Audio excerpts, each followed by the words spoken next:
Hello everyone, welcome back. I'm Omie.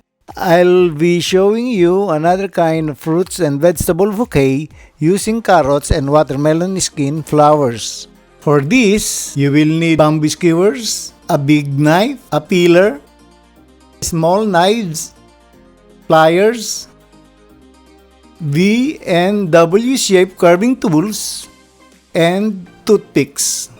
You will also need carrots, leeks, scallion, and a watermelon. I'm using 2 for this bouquet. Get the carrots for the flowers, peeler, half moon shape carving tools, and small knife. Use the peeler to peel off the skin of the carrot.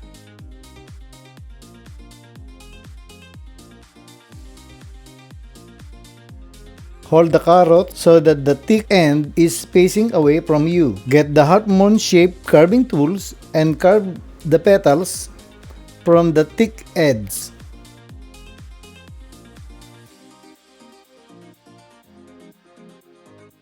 Then take a small carving knife and carve out pieces around the petals shaped like this.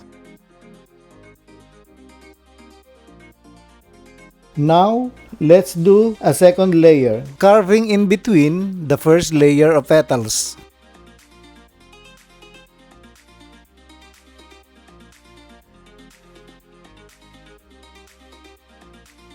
Let's do many more layers until we reach the end.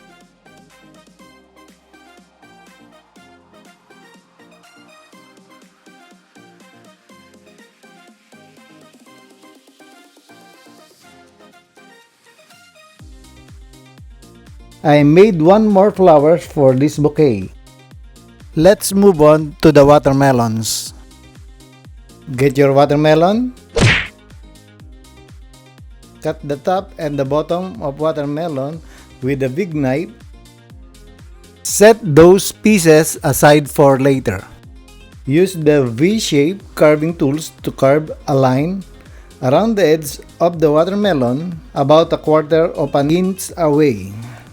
Hold the watermelon like this so you can see where you are carving, and make sure to carve away from you to avoid cutting yourself.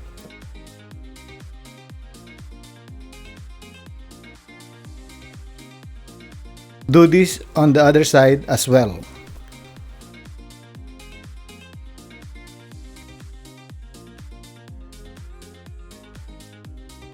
Take a small carving knife and carve V or W shape like this under the line you carved. Here is a close-up. Peel a thin layer of the skin outside the pattern like this with a small carving knife.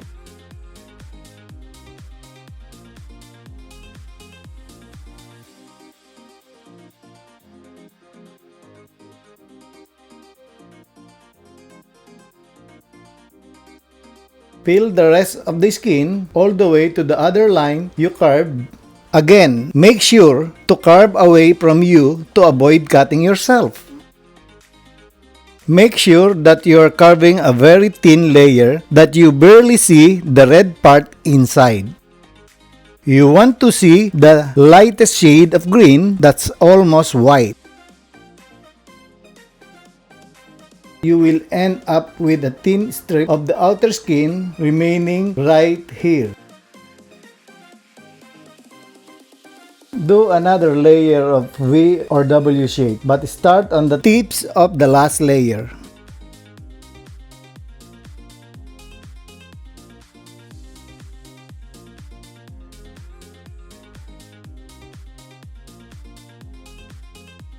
Try your best to keep the V or W shape the same size as the last layer.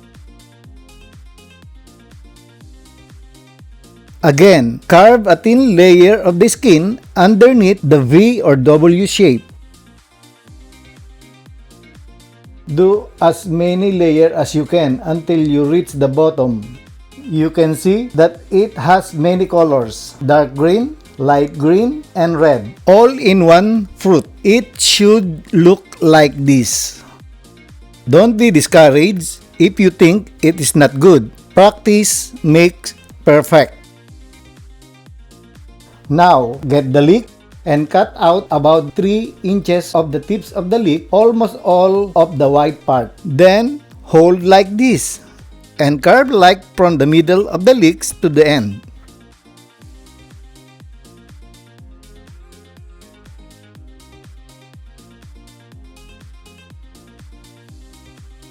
We will put this in the center of the bouquet to add contrast. Take the big piece of the leek first and align it on the center of the base. Use the small knife to take out some of the fruits to make room for the leek. You can also use a spoon for this.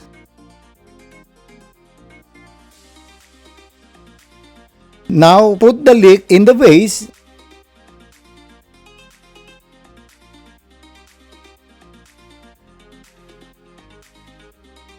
Then, take skewers and stick them around the base to hold the leek in place.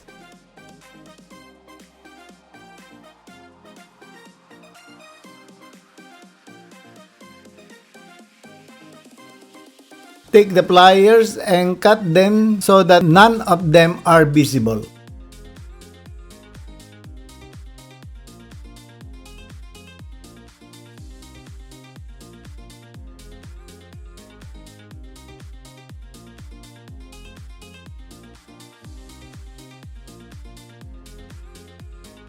Take another watermelon and cut out 4 circular skin pieces, leaving a little bit of the red fruit because that will give the flowers a nice color. Take back the other pieces of watermelon skin from earlier.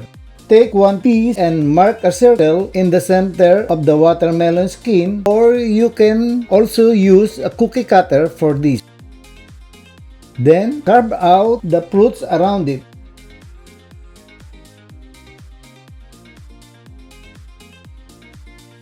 Now, mark 8 curves around the center, like curved rays of the sun. I suggest you divide the flowers by half, then into 4, then into 8, so that they're evenly spaced. Now, this will be the trickiest part. With your carving knife, carve an S-shaped wave in each petal.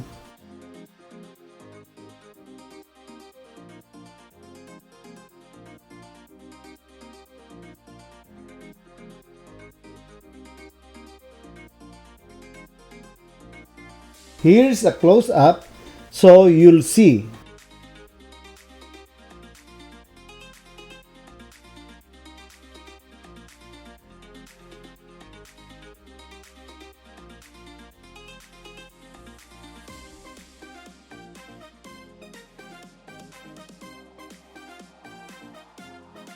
Now, smooth out the center of the flower by carving out the ends.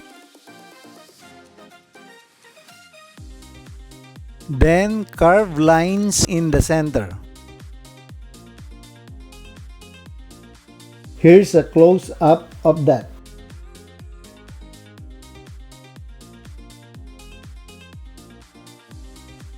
Now, carve lines perpendicular to them to make a grid pattern. You can also use the B-shaped carving tools for this. Now, take the B-shaped carving tools and carve 2 lines in the center of each petal.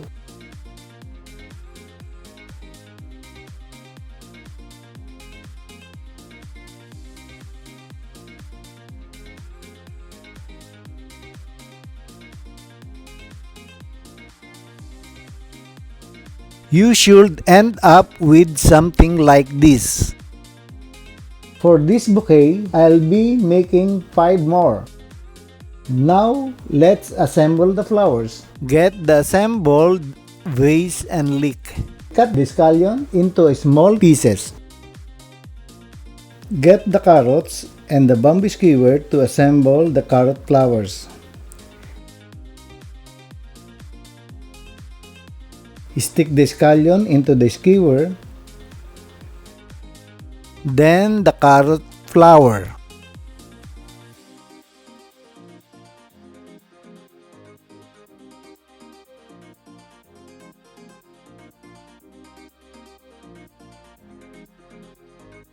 You can put these flowers whenever you want, but I will put this in between the leeks.